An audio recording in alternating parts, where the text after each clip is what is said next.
ప్రభుత్వం.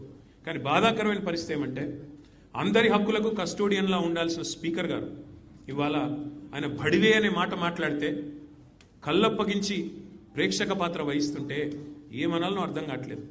ఇది పార్లమెంటరీ భాషనా, ఇది ప్రజాస్వామిక భాషనా? మాకు అనరాదా ఈ మాటలు?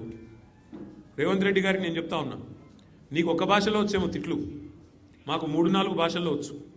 తిట్టాలనుకుంటే మీ తాత జేజమ్మలు దిమ్మె తిరిగేలాగా తిట్టే శక్తి మాకుంది. కానీ ఇంత నికృష్టంగా, ఇంత అల్పంగా, ఇంత దారుణంగా మీరు ఏదైతే వ్యవహారం చేస్తున్నారో ఇది ఎందుకు చేస్తున్నారో మాకు తెలుసు.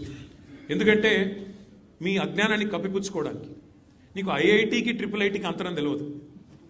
ఐఐటికి IIITకి అంతరమే తెలియదు. నీకు బచావత్కు బ్రజేష్ కుమార్ ట్రిబ్యునల్కు తేడా తెలియదు. నీకు అసలు కృష్ణా బేసిన్ ఏందో గోదావరి బేసిన్ ఏందో తెలియదు. నీకు అసలు తెలంగాణకి ఏం కావాలో తెలియదు. నీకు తెలిసిందల్లా ఒక్కటే, దోచుకోవడం దాచుకోవడం తప్ప నీకు తెలిసింది ఏమీ లేదు. ఒక అజ్ఞానివి, ఒక ఉష్ట్రపక్షివి. నువ్వు ఏమనుకుంటున్నావు? నిన్న చెప్తున్నాడు ఆయన తెలంగాణ కోసం అంటే ఈ మహానుభావుడు ప్రాణాలు ఇస్తాడు. నువ్వు తీసిన ప్రాణాలు చాలు, నువ్వు తీసిన ప్రాణాలు చాలు. ఇప్పటికే 836 మంది రైతులను పొట్టన పెట్టుకున్నాడు రేవంత్ రెడ్డి వచ్చిన తర్వాత. 100 మంది పైచిలకు ఆటో డ్రైవర్లను పొట్ట పెట్టుకున్నాడు. 100 మంది పైచిలకు గురుకులాల్లో పిల్లలను పొట్టన పెట్టుకున్నాడు. 48 మంది నేతన్నలను ఉసురు పోసుకున్నావు. ఇప్పటికే నువ్వు తీసిన ప్రాణాలు చాలు.